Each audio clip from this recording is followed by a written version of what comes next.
Hey everyone, I'm Bren, an avid home gardener, originally from Ireland, now living in beautiful New South Wales, Australia.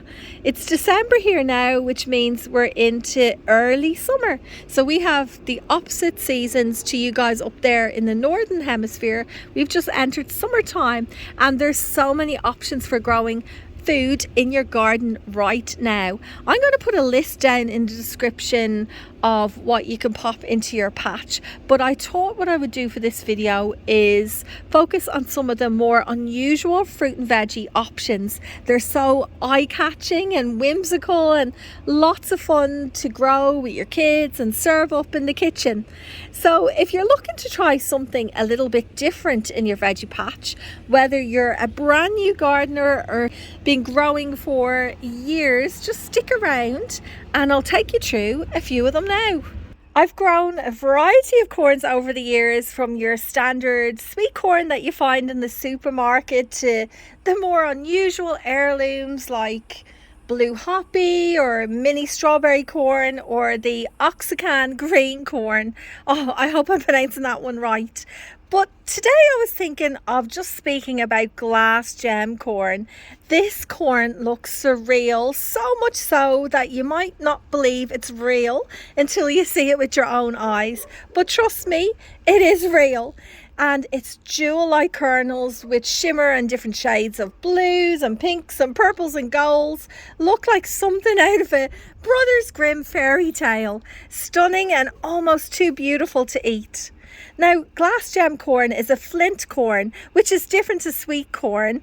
So flint corn is perfect for grinding into cornmeal or making popcorn. In fact, I've tried to make popcorn with it in the past by popping it whole in the microwave, and I wasn't very successful with that. In fact, some of the kernels went completely black and were smoking a bit, so I didn't get that down pat, and I probably wouldn't recommend that method. But one way that did work was just removing the individual kernels and cooking them up with some oil in a pan.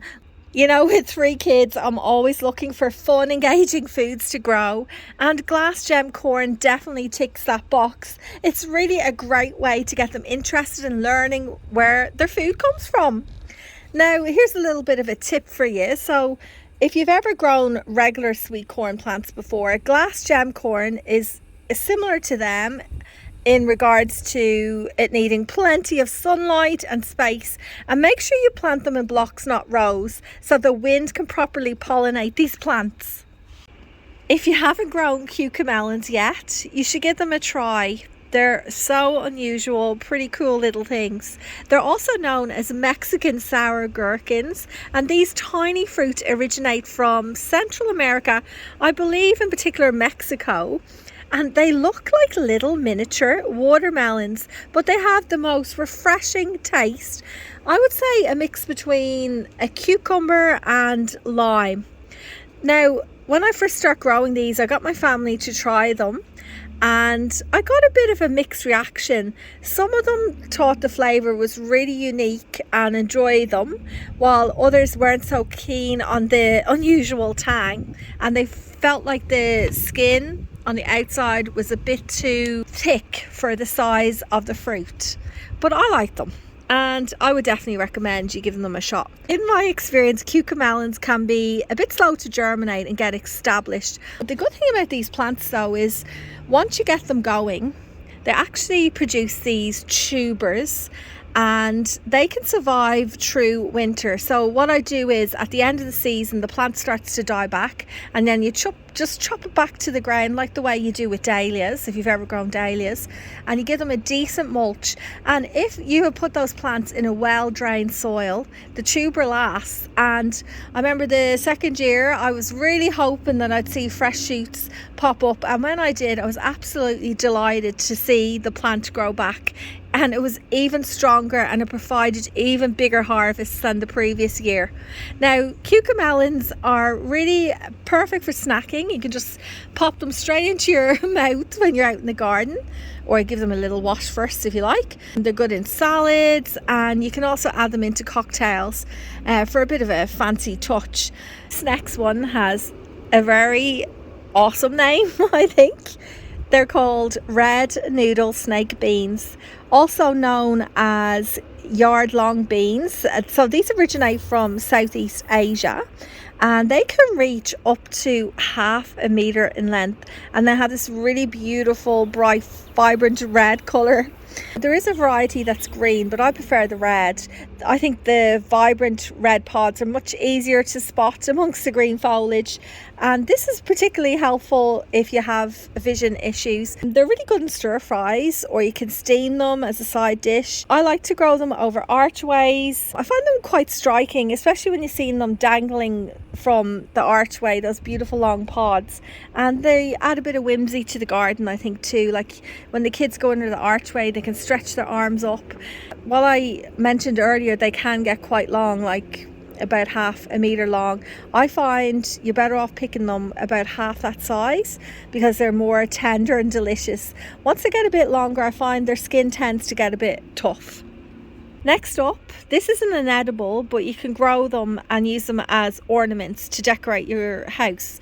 And I was going to use them for a vessel for my flower arrangements, but I didn't really think that through very well.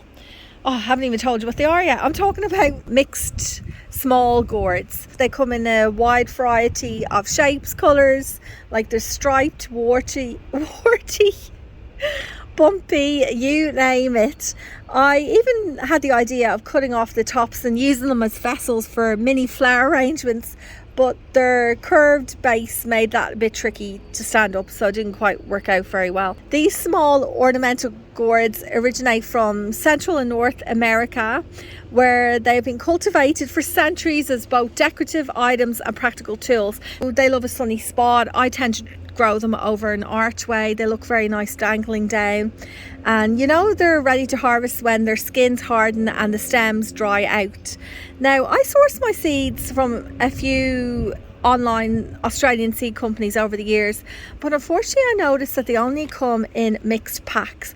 I really wish they sold these mini gourd varieties separately, but I guess the fun in growing them is anticipating what quirky shapes and colours I would get.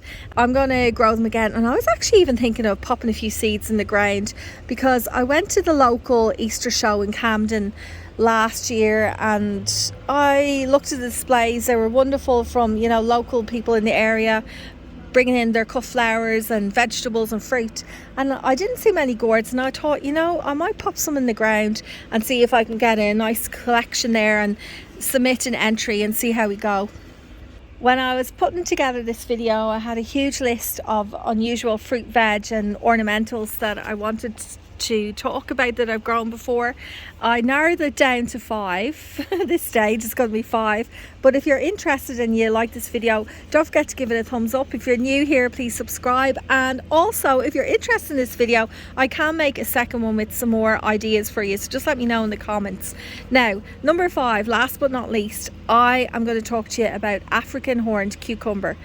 Rund, am I saying that right?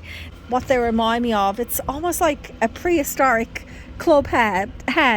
They can be quite spiky, I have to warn you. Now, they're originally from Africa, particularly like arid and semi-arid regions. So these cucumbers do thrive in hot climates. Inside these fruits, there's this bright green jelly-like flesh.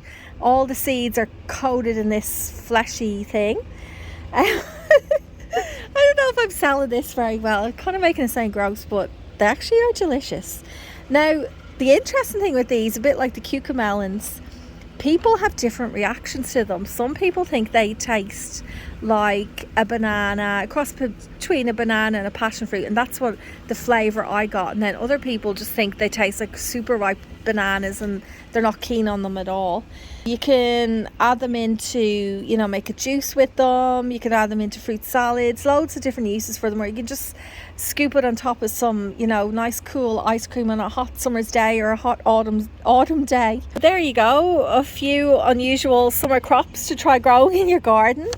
I really do love in these unique plants. They're not only fun to grow, but they're also get your kids engaged with growing food. Plus you can share the harvests with family and friends. Now, remember earlier on I mentioned I've got some other really cool things on that list that I had to whittled down to just 5. If you want me to make another video on this, let me know in the comments. And I do know the last 2 videos I haven't been giving you an update on my now summer garden. So next week I think that video is going to be an update in the summer garden, and I'm telling you, I'm getting tomatoes at this stage, there's cucumbers, loads of dahlias and flowers, heaps of stuff to show you. So we'll take a look at that next Friday. But until then, I hope you have a wonderful week and happy gardening.